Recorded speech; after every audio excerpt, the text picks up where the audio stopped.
Et bonjour, bienvenue donc à la première interview que je lance sur ma chaîne YouTube.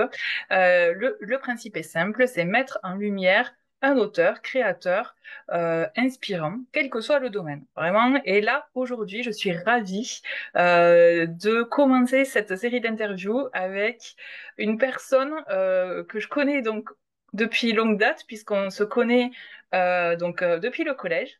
Et c'est grâce au tarot qu'on s'est retrouvés. Je vous présente Elodie Ridolfi, qui est donc, en plus d'être auteur, puisqu'aujourd'hui, on va parler entre autres de son livre La danse holistique avec le tarot de Marseille. Elle travaille dans la finance depuis 2016. En parallèle, elle est également créatrice de voyages spirituels, on va en parler également. Et elle pratique, en tout cas pour le moment tu es étudiante, mais tu pratiques aussi, il me semble, la médecine chinoise, Oui. spécialité shiatsu. Et donc, elle est également autrice et elle pratique le tarot depuis quelques années. On va y venir. Est-ce que tu as autre chose à ajouter? Déjà, merci Vanessa. Je suis ravie de partager cet instant avec toi. Longue retrouvaille après toutes ces années. Ouais. Non, je pense que tu as bien résumé en quelque sorte ce que je suis. Voilà.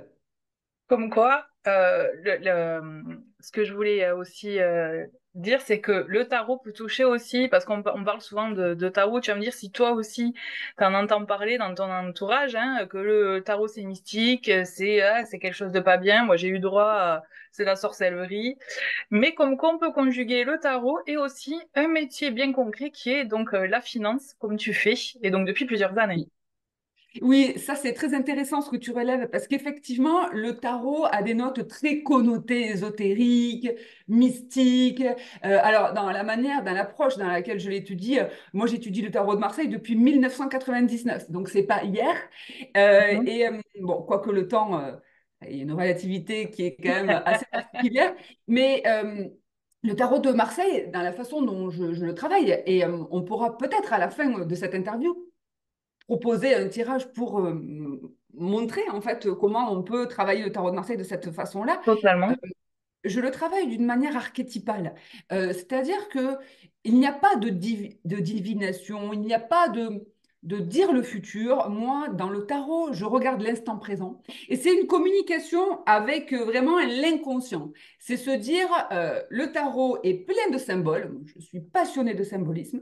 Et à travers ça, On va y lui donner venir. en fait des notes de noblesse, quelque chose de presque terrestre, quoi, tu vois, quelque chose de concret en démystifiant tout ça. Donc oui, on peut très bien approcher le Ouais. tarot de Marseille de façon non pas mystique comme on l'entend la plupart du Et temps. tu me fais une bonne introduction justement à ton livre. Donc, il s'intitule La danse holistique du tarot de Marseille, symbolisme archétypal. Mm. Donc, je vous mettrai le lien de toute façon en dessous de la vidéo. Donc, c'est un livre qui est en deux parties et qui effectivement dans la première partie, tu abordes le tarot, donc tu partages aussi des bouts de toi et à travers tes expériences, tes recherches, parce qu'on le voit que tu es très curieuse. Il y a cet aspect aussi de découvrir le tarot autrement, comme tu viens de l'expliquer, mais en est bien sûr un peu plus de détails. Et il y a une deuxième partie qu'on peut voir qui est coloré, où tu Mm. parles des arcanes du tarot, donc les majeurs en couleur, mais après, effectivement, tu abordes également les mineurs. Et donc là, c'est vraiment un outil, un guide pratique pour se lancer dans le tarot, en tout cas commencer je dirais, à décortiquer les arcanes donc de différentes manières. Et on va parler de ton livre. Donc du coup, tu te disais tout à l'heure que le tarot est arrivé dans ta vie en 1999. Mais comment il est arrivé dans ta vie? Le tarot, c'est une très grande histoire. Ça a commencé avec mon grand-père. Alors, mon grand-père, lui, jouait au tarot, mais le tarot a joué. Et donc, moi, j'aimais profondément mon grand-père et j'étais toujours avec lui à regarder ses petits atouts, hein. On parle vraiment du tarot à jouer. Et je lui disais, Papy, chaque carte compte une histoire. Donc j'étais déjà, en fait, cette petite passion-là, enfant, avec le tarot. Il me mettait les atouts là sur sa table et je pouvais passer des heures à regarder ces cartes qui me plaisaient. Et puis, à l'âge de 17 ans, j'ai rencontré le tarot de Marseille via une vieille dame avec qui je ne sais même plus comment je l'ai rencontrée, mais elle me montre que le tarot de Marseille est possible. Mhm. Donc là, je le prends, c'est marrant parce qu'il y a vraiment une évolution avec le tarot. Je le prends tel qu'il est enseigné la plupart du temps de façon très divinatoire. Donc moi, j'ai une hypersensibilité, je veux dire une hypersensorialité depuis toute petite. Et donc ce Mhm. tarot, le tarot de Marseille me parle, je le sens vivant. À son contact, voilà, il y a plein de perceptions qui montent en moi. Donc je fais plein de tirages à tout le monde. Et en fait, le tarot de Marseille rentre vraiment de façon, là, à ce moment-là, très mystique dans ma vie. Mhm. Et de manière un peu, alors, j'allais dire quotidienne, mais récurrente, du coup. Ah oui, très récurrente, c'est-à-dire que j'avais toujours mon tarot dans le sac, j'ai toujours mon tarot dans le sac, Mhm. mais là, c'était vraiment, moi à l'époque, je voyageais beaucoup, j'étais sur Paris et puis un peu partout en Europe, et du coup, j'avais toujours des tirages, tu vois, dans des soirées mondaines. Donc, en fait, je me suis rendu compte que quand même s'il est très mystique, ce tarot, il les rassemble. C'est-à-dire qu'à Et en partir du fait, moment, oui, ouais, non, bah, excuse-moi, je te coupe, mais j'allais dire, il intrigue, il attise la curiosité aussi, le tarot. Même si les gens sont exactement, réticents, oui, il y a toujours cette curiosité oui, c'est qui, ça. voilà, ils C'est sont que intrigués. les gens sont Euh, réticents, mais curieux. Et donc, quand tu commences à parler du tarot, il faut que tu fasses un tirage, donne-moi le futur, donne-moi l'avenir. Et c'est très, très marrant quand même comme approche. Mm. ouais, ouais, ouais. Et dans ton livre, parce qu'on parlait tout à l'heure que tu t'intéressais au symbolisme du tarot, tu poses beaucoup de questions, notamment sur donc pourquoi ici et maintenant, quel est le sens, que sommes-nous? Et en fait, tu as beaucoup de questions sur le sens, en fait, quel est le sens de notre présence sur Terre? Existence, Et ouais. est-ce que dans le tarot, tu as trouvé des réponses? Ah, ça, c'est très intéressant comme question. Alors, ces questions existentielles, elles sont là depuis toute petite. C'est-à-dire que depuis toute petite, déjà, je posais la question à ma mère, est-ce qu'il n'y a que des hommes ou que des femmes? Est-ce qu'il y a d'où on vient? Enfin, j'étais vraiment très, très attirée par ces questions métaphysiques, existentielles, philosophiques. Euh, le tarot, aujourd'hui, m'apporte des compréhensions sur mon mécanisme inconscient. Hmm. Mais ce qui va vraiment me rapprocher de ces questions-là, c'est la méditation, c'est le zazen. En fait, moi, D'accord. je fais beaucoup de méditation zen, donc du zazen, hein, c'est une méditation japonaise. Et dans le silence, j'arrive à décortiquer. Et puis, il y a aussi, pour répondre à ta question, c'est les rencontres de la vie, les gens qu'on croise dans nos discussions, on le voit bien ensemble, qui nous permet aussi de nous éveiller. Et le tarot de Marseille, bien évidemment, dans la façon dont on l'approche, oui, il peut répondre à ce genre de questions. En tout cas, oui, il me permet d'avancer, c'est évident. Mhm. D'ailleurs, tu parles de nos conversations et c'est vrai qu'à chaque fois quand on parle, ça nous arrive, bon, on parle des tarots forcément et des arcanes et c'est marrant comme c'est toi qui l'as souligné la dernière fois quand on discutait que chacune en fait, même s'il s'agit de la même carte, mais on n'a pas la même, c'est pas qu'on n'a pas la même interprétation parce qu'elle est dans le même sens, mais la même manière effectivement de l'expliquer. C'est ça qui du coup qui je trouve qui est très intéressant et enrichissant parce que justement c'est ce qui permet aussi d'apporter de nouvelles informations, de nouvelles connaissances et une nouvelle manière d'aborder chaque arcane.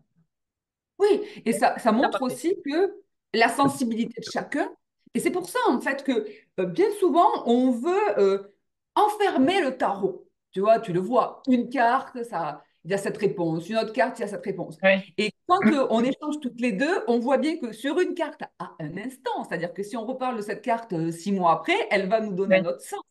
Et c'est ça en fait Oui, oui, c'est clair. ouvrir quoi le tarot, ne pas le cloisonner, lui redonner ses notes de noblesse, lui. C'est un chemin initiatique. En fait, moi j'aime dire à mes fils que les philosophes du monde ont déposé sur ces bouts de carton l'histoire initiatique de l'homme pour en garder des secrets. Donc l'histoire initiatique de l'homme ne se résume pas à une carte qui veut dire ça. Ça Ouais. ouvre et c'est merveilleux, c'est beau. Et, et tu en parles à tes fils du tarot? Tu Ouais. les, ouais.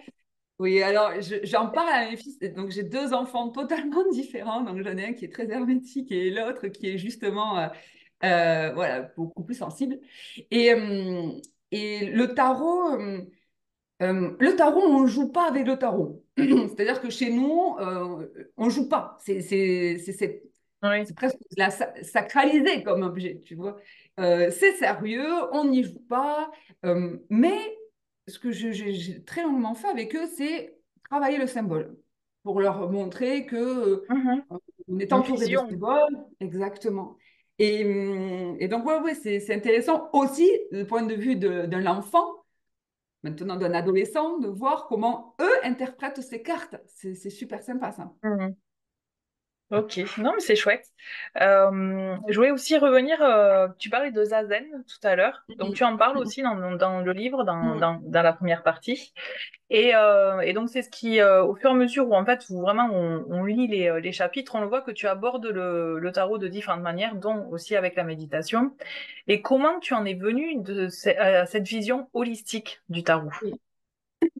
Parce que je trouve que c'est original comme pour aborder le sujet du tarot, justement.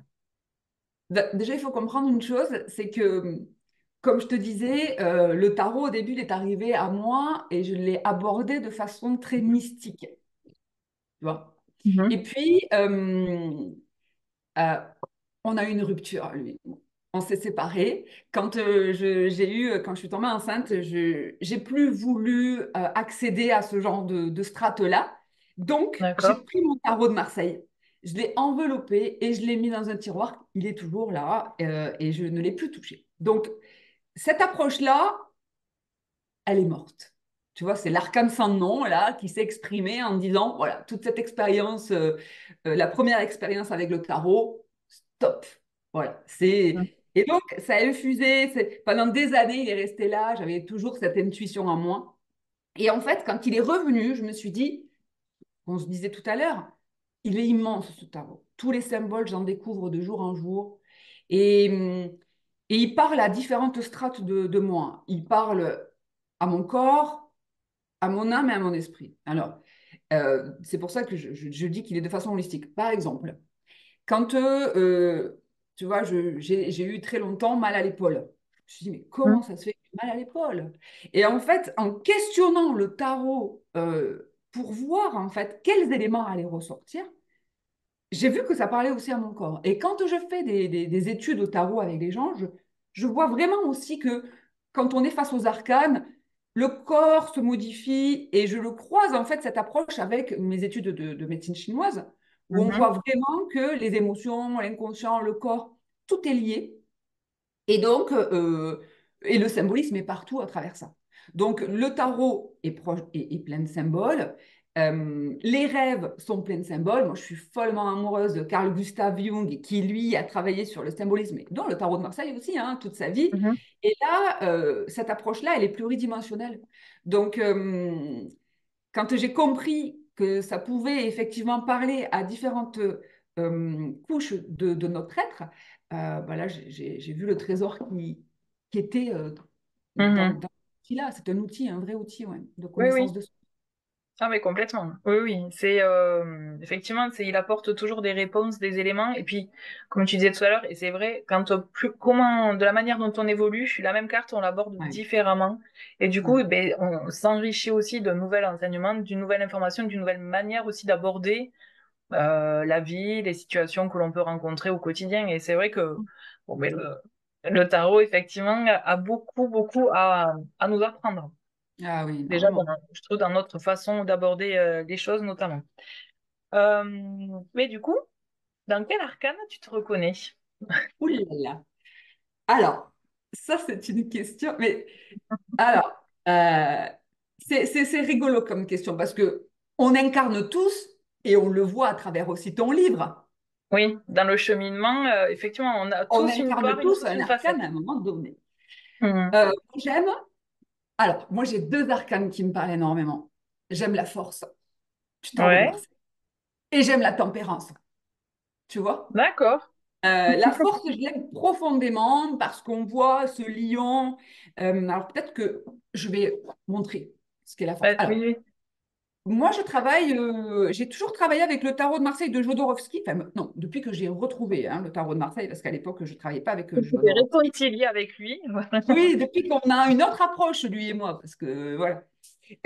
Alors, voyons. La force. Ah ben voilà, elles étaient côte à côte. Tiens, tu vois, une fois de plus. Donc, la force, c'est celle-ci. Moi, je l'aime profondément, cette carte, parce qu'on voit cette femme qui va dompter ce lion-là, et c'est cet animal hein, qui peut la tuer d'un coup de patte ou d'un coup de croc. Et elle, elle est sereine dans cette approche. Alors, on voit hein, sur cette carte ici qu'elle a un lien au niveau de la gorge qui lui permet de ne pas parler. Elle ne parle pas, elle est vraiment en train de canaliser cette énergie vitale. Et le lion, on le voit presque jaillir de son chakra sacré. Donc, cette carte, moi, je l'aime beaucoup. Parce que pour moi, elle représente, tu vois, cette force. Moi, j'ai un caractère quand même très yang. Donc, c'est quelque chose que je dompte moi-même, cette force-là. Et je l'associe toujours, toujours, toujours, toujours à cette carte, la tempérance. Parce qu'on Bien régulé. équilibre. Tu Ah, viens ouais, réguler l'énergie. ah oui, et c'est deux cartes que j'aime beaucoup. Alors, après, la tempérance, c'est aussi parce que c'est la 14, que c'est ma date de naissance, mais j'aime vraiment, en fait, la tempérance parce que je crois que je suis la force, si tu me poses cette question, et que je travaille la Mhm. tempérance. Ok. Ah, c'est bien, Voilà. j'aime beaucoup. J'aime Donc, bien ça la t'approche. formule. Mm. Voilà. Et ok. Ouais, la force, je trouve que ça te correspond bien. Ouais, ouais, je vois très bien Mais tu vois, comment tu l'incarnes. la force du collège et la force passé 40 ans, tu vois qu'il y a Oui. la tempérance qui a travaillé quand même Ah oui, pendant ces années. complètement, oui. Oui, oui, mais c'est ça qui est chouette, hein. Du coup, c'est dans notre cheminement, hein. Mm. Tu parlais de voyage et que tu as ton sac aussi, tu as ton tarot tout le temps dans ton sac. En Mm. plus du tarot, tu es aussi donc créatrice de voyages spirituels. Mm. Donc, j'aimerais ben, qu'on aborde ce sujet. Et donc, ben, déjà, ma première question, c'est avant de parler de voyage, je sais que tu es partie au Népal. Et Mm. qu'est-ce qui t'a poussé à partir là-bas? Qu'est-ce qui t'a poussé, tout simplement? Ouais, c'est en 2017 déjà, je suis en train de monter un dossier financier dans mon bureau à Blagnac, proche de Toulouse. Et à ce moment-là, j'ai une très forte intuition où j'entends presque une injonction me dire, tu dois partir au Népal. Wow. Donc là, je me dis, wow, ok, qu'est-ce que je vais faire avec ça? Je vais partir au Népal. Donc le soir, je rentre et puis je dis à mon mari, bah, je crois que on va partir au Népal. Il me dit, moi, le Népal. Elodie, c'est pas trop ma destination phare. Et donc, les années passent et le Népal est là, tu vois, mais pas plus. Mais il est là quand même, tu vois, c'est quelque chose qui me plaît. Enfin, j'ai toujours dit, je partirai au Népal et en Pérou-Bolivie. Voilà, c'est quelque chose, là, vraiment, c'est ces deux éléments qui me parlent. Bon. Et puis, arrivent mes 40 ans où tout le monde commence à dire, Elodie, 40 ans, on va faire une super fête. Oubliez-moi, je déteste fêter mon anniversaire. Non pas parce que j'ai peur de vieillir, c'est que j'aime pas en fait que toute l'attention soit portée sur moi, ce Ouais. qui est d'ailleurs très particulier. Et donc, là, à ce moment-là, je me dis non, non, non, non, non, non, pas de fête, pas de rien du tout. Moi, je veux partir en voyage. Donc, à ce moment-là, on commence à réfléchir aux destinations. Et puis, moi, il y a vraiment pas trop de destinations qui me plaît, quoi. Enfin, à ce moment-là, qui font sens, tu vois. Mhm. Et puis, toujours en train de travailler sur un dossier, un autre, hein, parce que depuis 2017, euh, là, j'ai un flash, enfin, un élément qui est de conscience, là, un éclair de conscience qui me vient. Oui, mais là, c'est le Népal. C'est là maintenant le Népal. Donc, ok. Ben, donc, je pars au Népal. Et j'ai voulu partir au Népal toute seule, partir vraiment toute seule avec mon sac à dos. Bien sûr, là-bas, j'ai pris un guide culturel et un guide de haute montagne parce que j'ai fait le tour des Annapurna. Je suis partie dans plusieurs semaines dans l'Himalaya. Et je suis donc partie parce qu'à un moment donné, j'ai eu cette force qui m'a poussée Mhm. à partir. Cet appel, presque. Oui, Ah cet oui, oui, appel, en fait, je dirais, oui, ouais. oui, ça n'appelle, Et oui. du coup, comment t'es venue cette envie de créer des voyages spirituels? Alors ça, par contre, ça c'est la vie, c'est le hasard de la vie, c'est la joie en fait de l'existence humaine, c'est la rencontre. Donc je suis partie plusieurs semaines au Népal, comme je te disais, et j'avais donc mon guide culturel et un guide de haute montagne. Donc le guide de haute montagne s'appelait Karma, et avant de partir dans l'Himalaya, il faut quand même régénérer le corps, donc on visite Katmandou. Et pour ça, j'avais un guide culturel, comme je le répète, qui s'appelle Kishore. Et quand j'ai rencontré Kishore pour la première fois, lui comme moi, en fait, on s'est reconnus. C'est-à-dire que je le vois, je me dis, mais je le connais, c'est pas possible. En fait, non, je le connais pas, mais quelque part, je le connais. Et lui a le même élément que moi. Et ce qui se passe à ce moment-là, c'est qu'il me... Donc, on parle ensemble, il m'explique ce qu'on va faire de notre journée, ce qu'on va voir. Et là, il me dit, tu as un accent toulousain. Une blague, comment... Oui, je lui dis, mais comment tu peux Mm. reconnaître un Ouais, comment accent il peut le toulousain? Il parle reconnaître? très, très bien le français, ouais, il parle bien le français. Il me dit qu'il a fait ses études à Montpellier, qu'il est venu sur Toulouse, qu'il a des amis qui habitent à quelques kilomètres de chez moi. Donc là, je me dis, c'est juste pas possible. Et en réalité, on s'est vraiment reconnus. On a eu une très, très forte connexion, une Mhm. reconnaissance d'âme, tu vois, comme Une j'appelle. évidence, quoi. Ouais. Une évidence. Donc, on a visité Katmandou ensemble, et puis moi, je suis partie dans la montagne. Et il devait me récupérer pour revisiter en fait la vallée avant que je reparte faire un autre trek parce que j'étais pas assez épuisée. Il a fallu que j'en fasse voilà, repartir dans la montagne. Et en fait, Kishore est chef d'entreprise et il a son agence de voyage. Mhm. Et Au pareil, en Népal. fait, au Népal, à Katmandou. Il est népalais. Et, euh, et j'ai eu cette intuition à un moment donné sur la place à Bhaktapur, c'est la place des rois, on est ensemble. Et puis je lui dis, mais tu as une agence de voyage et je crois que en fait, j'ai vraiment envie de revenir ici et j'ai envie de te revoir et qu'on travaille ensemble. Et parce qu'on avait travaillé sur le tarot, enfin, vraiment quelque chose de. Et donc, il m'a dit, bah, ouais, moi aussi, je sais que tu reviendras de toute façon. Et en fait, on a créé cette approche-là. On voulait un voyage qui soit accessible, parce que le Népal, c'est quand même une destination c'est un tout petit pays du monde qui est inaccessible. Tu vois, il faut plusieurs vols pour y arriver. C'est pas Ouais. comme l'Inde où voilà, en 8 heures, on est à Delhi de Paris. Mhm. Là, le Népal, c'est vraiment une expédition. Et puis les agences françaises, euh, Oui, il n'y a pas trop, hein, c'est pas très connu. Donc en fait, c'est cette rencontre avec Kishore qui t'a donné cette impulsion de oui, créer ces voyages. Donc, oui. si j'ai bien compris, avec lui, finalement, Ah avec lui, sur oui, place, avec lui. on est Avec lui. d'accord. Lui, en réalité, sur Katmandou, crée le voyage en globalité. Donc, Mhm. moi, je dis, ben, on va aller là, là, là, parce qu'à force d'y aller, ben, je commence Je du connais. coup à connaître. Donc, plus on va dans la découverte, plus je dis, ah, ça serait bien que le groupe, on l'amène là, etc. Donc, lui prépare tout, en fait, au Népal. C'est l'organisateur. Et moi, ici en France, je, euh, je suis le lien entre lui et Les le voyageurs. groupe et je crée en fait le groupe en fonction voilà, des personnes qui veulent y D'accord. intégrer. Alors du coup, comment ça se passe ces voyages? Parle-nous-en un petit peu plus, s'il te plaît. Quelle est la durée? Quel est Oui, un peu le périple, enfin le oui, circuit? oui. Alors là, le Quelle voyage, il prochaine a date? vraiment. Alors là, on part cette année en 2025 du 15 au 26 octobre 2025. C'est 12 jours en pension complète. On veut de la pension complète parce que le but premier de ce voyage, c'est de partir à sa propre rencontre. Toi, tu es aussi partie toute seule en sac à dos. Donc, tu sais Oui, que cette mise en mouvement, ça nous rapproche de nous. oui, Et complètement. c'est ça, en fait, le sens ultime de ce voyage. C'est se mettre en mouvement, s'extraire dans une culture qui n'est pas du tout, qui est aux antipodes de ce que nous, on peut avoir, hein, les Occidentaux, et se retrouver presque dénudé de nos Oui. sens Et pour aller j'ajouterais, chercher l'essentiel. oui, j'ajouterais aussi le fait d'entendre une autre langue que la sienne, en fait. Ça permet d'avoir une déconnexion totale de la France, hein, pour le coup, Ouais. du pays natal, pour pouvoir vraiment se retrouver, se recentrer sur soi, quoi. Ouais, et puis je ne sais pas si ça te l'a fait toi, bon, on en a déjà parlé, donc je connais la réponse, mais quand tu es parti en Corée, le temps, il n'existe pas de la même manière. Non, non, non, c'est pas Tu pareil. vois, il y a Oui, oui, une, il y a cette façon d'aborder le temps qui est complètement oui. différente.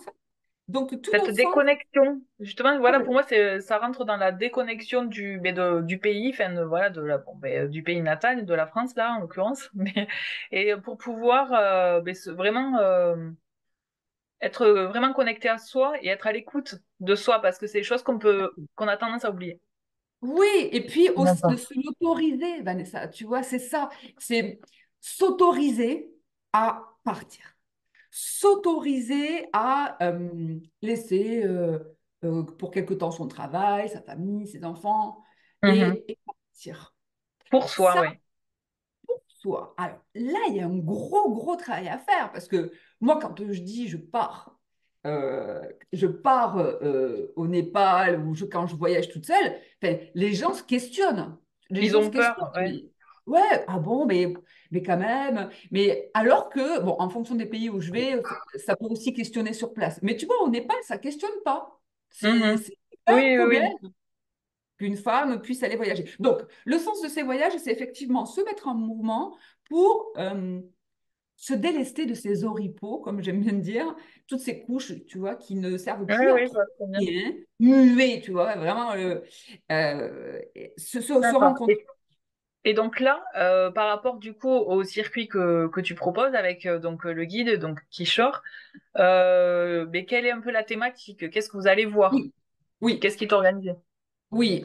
Alors là, sur ces voyages-là, pour l'instant, parce qu'il y en aura d'autres, mais celui dont je parle là Celui pour d'octobre, octobre, par exemple. voilà. Celui-ci, on reste dans la vallée de Katmandou. Donc, on a toute la partie culturelle où on va visiter Katmandou, tous les temples, les stupas. euh, voilà, donc ça, c'est vraiment cette partie-là. Après, on a la partie où on part faire un trek dans la montagne.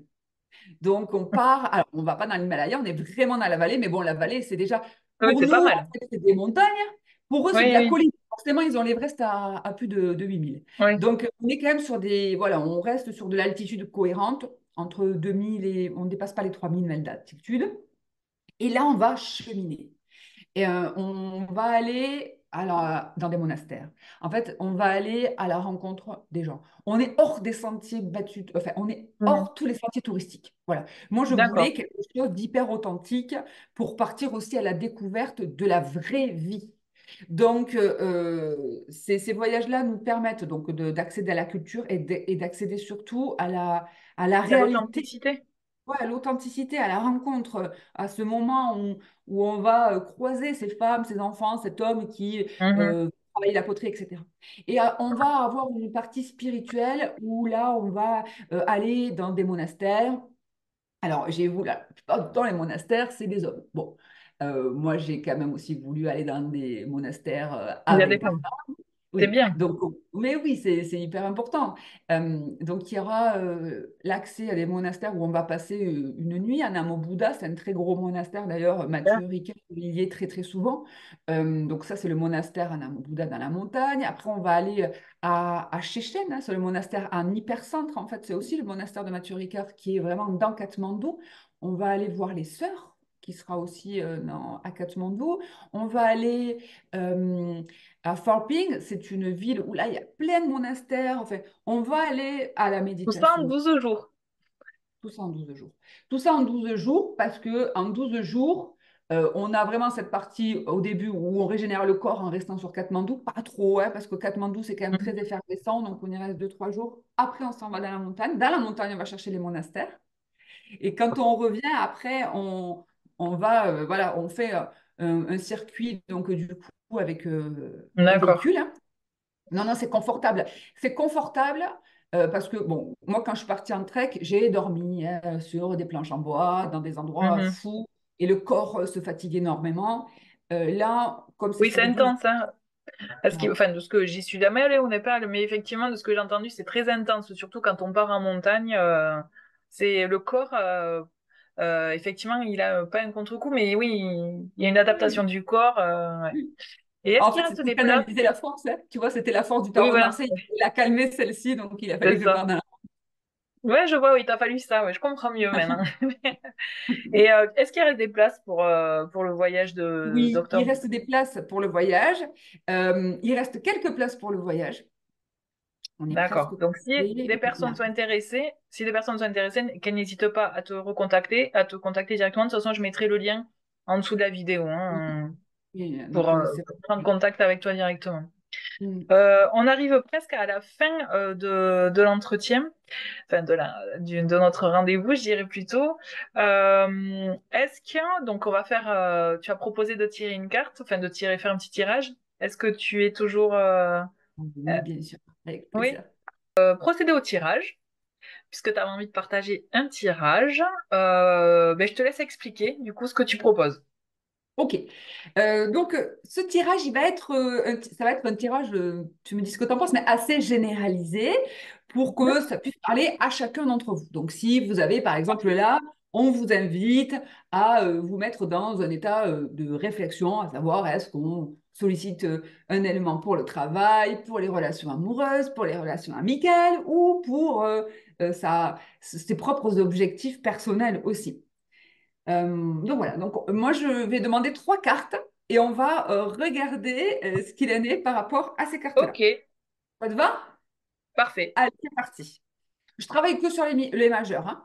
Ouais, ok. Il y en a beaucoup, effectivement, qui travaillent que sur les majeurs pour le tarot de Marseille, j'ai Voilà. remarqué. Oui, mais euh, ouais, alors moi je travaille généralement sur toutes les cartes, avec toutes les cartes, mais là on va travailler avec les majeurs. Alors moi je tire pas les cartes, je les fais sauter. Je demande à ce que Ouais, voilà, pareil. Ouais, c'est ouais. parti. Allez, je vois la force. Ah, c'est chouette. La tempérance? Non, mais la force, bien évidemment. Il y a, dans un premier temps, le mât. Alors, le mât, dans le symbolisme, on voit que c'est un arcane qui part à la découverte du monde. On le voit bien, ce pèlerin. Là, il est poussé par symboliquement une énergie. En fait, alors, en rapport à ce tarot de Marseille, tout ce qui est bleu clair, ça relève d'une énergie céleste, spirituelle. Donc, le mât, il nous invite à observer cette nouvelle mise en mouvement qui s'effectue dans nos vies. Donc, il y a vraiment un début. Alors, ce qui est intéressant dans cette carte Une aussi, c'est qu'il impulsion. y a une impulsion. Il n'y a pas de chiffre sur cette carte. Donc, elle peut très bien se positionner au début du chemin initiatique ou à la fin du chemin initiatique. Donc, comme tu dis, Mhm. c'est le moment où il y a cette mise en mouvement, comme on parlait lors des voyages. C'est la mise en mouvement. C'est l'impulsion, c'est l'énergie. On prend notre bâton de pèlerin et on l'enfonce dans le sol pour commencer à avancer. Cette carte, elle nous invite à réfléchir là-dessus. Qu'est-ce que je suis en train de commencer? Quelle est l'impulsion qui vient à moi dans ma vie amoureuse, professionnelle? Qu'est-ce qui émerge? On l'adore, elle revient, la force. On a donc en nous, quoi qu'il en soit, une énergie vitale, une énergie de création qu'il va falloir apprendre à dompter. Parce qu'on est sur un nouveau départ, sur une nouvelle approche. Donc, qui est nouveau, ben, on adapte notre force, en fait. Ce qu'on veut donner, ce qu'on ne veut pas donner, quelle énergie impulser au projet. Donc, on voit bien que c'est une énergie qui est quand même très centrée sur le chakra sacré, donc quelque chose qui nous sécurise. Donc, on doit apprendre à dompter. Là, on ne parle pas. On ne parle pas avec la force, on dompte, on canalise le projet. Oh, on Ah ouais, l'aime. parfait. On l'aime. Alors, On ce aime, soleil, oui. moi, je l'aime beaucoup, bon, bah, parce qu'il représente bien évidemment la lumière céleste, tout ce qui s'éclaire sur notre projet. C'est le soleil qui éclaire le jour, qui Mhm. éclaire la terre, qui éclaire nos éléments. Mais au-delà de ça, moi, ce que j'aime bien voir aussi, c'est ces deux petits personnages, donc les jumeaux du tarot de Marseille. Et on voit, hop, ici, je ne sais pas si la qualité d'image est bonne, on Ouais, voit sur cette carte que il y a un des frères qui va poser la main sur l'autre, comme pour lui dire, je vois, moi je sais, parce qu'on voit qu'il est presque aveuglé là dans le symbolisme. Je sais, on a passé ensemble les étapes initiatiques parce on est à la quasiment toute fin hein, du tarot, hein, on est presque au oui. monde à la concrétisation. Donc, dans cette carte-là, on a l'éclairage de notre esprit, on n'est plus aveugle sur les éléments, tout s'ouvre, on a passé toutes les strates, tu vois, là, il y a le petit muret, donc on a passé les murets initiatiques et les frères, là, il y en a un, il est sur la petite île, mais l'autre, il est vraiment dans l'eau encore, tu vois, il est baigné par cette, oui, cette régénération de l'eau, l'éclairage du soleil, enfin, c'est la vie, quoi. Tu vois, là, Ouais. sur le projet, tout c'est clair, c'est une carte Donc, qui nous invite à une réflexion sur nous profondément. Ouais. moi, ce que je ressens par rapport à tout ce que, donc aux trois cartes que tu as tirées, à tout ce que tu viens de dire, donc il y a cette idée quand même, pour les personnes qui écoutent donc ton tirage, d'écouter son impulsion et d'oser lancer le mouvement, quel que soit le domaine. Exactement. On est Oui. d'accord? Parce qu'en fait, il y a cette idée d'avoir déjà suffisamment de force intérieure Oui. pour pouvoir y aller, quoi. Même Ouais, c'est si vous ça. pouvez freiner, pour Oui, c'est enfin ça. réussir. Et puis, comme tu dis, quoi qu'il en soit, le mal, il y est, quoi. Tu vois, Faut y aller. l'énergie, elle est là. Le Donc, mal, il oblige c'est ça. à y aller, quoi. Oui, Et c'est du coup, très si vous voulez plus intéressant. d'informations, du coup, j'en profite, je remets en lumière, du coup, ton ouvrage. Donc, la danse holistique du tarot de Marseille, symbolisme archétypal, où il y a beaucoup d'informations sur les arcanes. Et aussi, moi, ce que j'aime beaucoup, c'est la vision. Justement, j'ouvre la page à ce niveau-là, et c'est pas pour rien. C'est les questions que tu poses et aussi la visualisation et réflexion que tu poses pour chaque arcane, en fait. Donc, c'est Oui, hyper intéressant. Donc, je rappelle, je mettrai le lien de toute façon en dessous de la vidéo. je voulais Euh, juste oui, revenir sur une chose sur ce livre-là. Il y a quand même la oui, première partie qui est un essai philosophique autobiographique. Pourquoi j'ai voulu mettre ça avant les arcanes? Parce que on a tous un chemin, parce que j'entends souvent, et tu dois aussi l'entendre très souvent, tout le monde n'est pas capable de lire le tarot de Marseille. Tu l'as déjà entendu. oui, oui, oui. Oui, c'est trop Ouais. compliqué, j'y arrive C'est trop pas, c'est pas compliqué. pour J'ai moi. pas le don. J'ai pas le don. Alors cette phrase, non, il n'y a pas. Ah, oui, C'est pas, il y a pas de don. Et dans cette première partie, voilà, je me suis très longuement questionnée à savoir si je faisais que les arcanes ou qu'une première partie où je parlais de mon approche philosophique par rapport mhm, au sens de l'existence.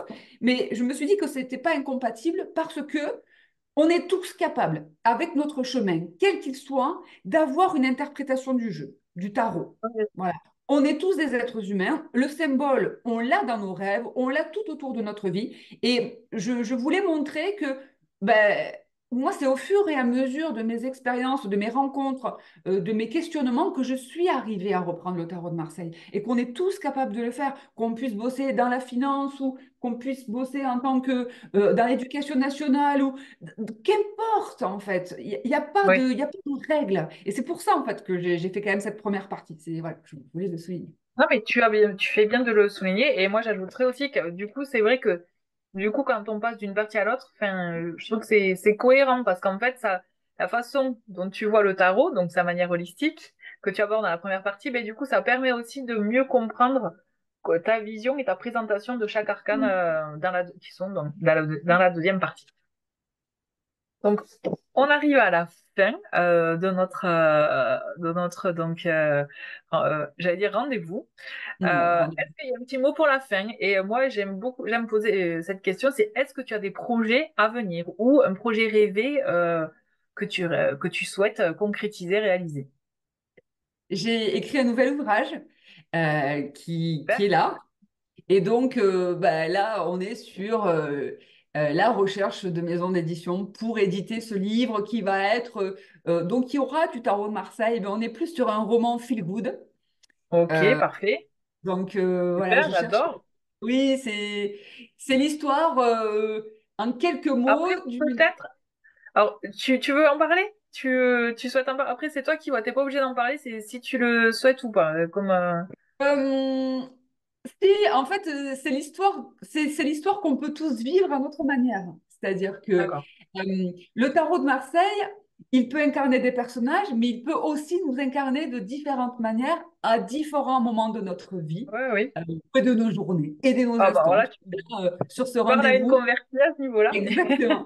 Et ce livre-là, il est né parce que le tarot fait tout simplement partie de ma vie, de mes journées, de mes minutes, et que oui, on peut incarner plusieurs arcanes dans Donc, une si journée. je résume, c'est un roman feel good dont Oui, le tarot tient une place. comment dire, est-ce que du coup, est-ce qu'il fait partie, donc tu t'es servi du tarot par rapport à ce projet, donc pour écrire, je dirais, décrire un personnage, ou il fait partie de l'histoire de ton personnage principal? Oui, il fait partie de l'histoire de mon personnage principal et de toutes les personnes qui rencontrent mon personnage principal. Il Ok, rayonne en fait, ok. Tarot de Marseille. Bon, mais c'est parfait. Bon, Intéressant. mais super. En tout cas, je croise les doigts pour toi pour que tu puisses trouver la voie de l'édition avec cet ouvrage. En tout cas, hâte de le découvrir un peu plus. J'avoue, j'ai vraiment hâte. Bon, en tout cas, merci beaucoup, Elodie, pour ce premier rendez-vous et merci beaucoup pour ta confiance, pour tes mots, pour nous avoir partagé ton univers. Et j'espère vraiment que ton projet, ton nouveau projet se réalisera, se matérialisera et que tu en aies d'autres aussi à venir. Oui, oh, on a toujours des projets dans la vie. Plus des voyages. Et je rappelle aussi pour les voyages, si vous êtes intéressé, si vous avez des questions, n'hésitez Oui, pas à contacter Elodie directement. Elle vous y répondra, enfin, je suppose, avec grand oui, plaisir. bien sûr, avec plaisir. Je n'en doute pas en tout cas. Et ce que j'ai pas dit aussi, Oui, juste une dernière chose, je suis très allez. bavarde, c'est mon côté italien. Dans le voyage qu'on organise, il y a de l'initiation au tarot de Marseille, parce que Oui, le tarot de tu viens Marseille d'en parler. on nous Je voulais, en accompagne plus, lors de ce voyage. tu fais bien d'en parler parce que tout à l'heure, je voulais te dire, est-ce qu'il y en aura j'ai oublié dans ce qu'on a dit, mais tu fais bien d'en parler. Donc, il y aura une initiation au tarot Oui, pendant que tu proposes donc une initiation oui. pendant le voyage au Népal. Et ce qui est intéressant, c'est que le soir, on se retrouve tous. Et ce qu'on a l'habitude de faire, c'est tirer une carte. Et chacun, en fait, évoque le moment de la journée par rapport à cette carte. Et en fait, c'est vraiment le tarot de façon, voilà, dans nos journées. Et c'est un gros partage. C'est très, très C'est sympa. Et chouette. puis après, il y a des aussi, je prends un moment avec les personnes qui le souhaitent pour prendre une heure et demie pour travailler sur un tirage, pour voilà, répondre aux éléments qui peuvent coincer ou apprendre aussi comment travailler le tarot. Donc, Ouais, c'est il y a ça. super. Donc, Voyage. effectivement, donc le tarot fait vraiment t'accompagne partout, même partout dans le monde. Et par rapport au voyage, effectivement, du coup, ça peut faire vraiment un voyage vraiment spirituel dans toute sa dimension, que ce soit dans le dépaysement, dans le pays qui est, il faut le dire, le Népal, c'est clairement un pays spirituel, hein, et aussi Oui. dans cette nouvelle approche et découverte du tarot. Mais c'est chouette. Je te souhaite plein de bonnes choses pour tes projets Merci, à venir. Vanessa. Elodie, Merci. merci beaucoup et Merci. à très vite pour d'autres interviews. Au revoir. Merci beaucoup. À bientôt.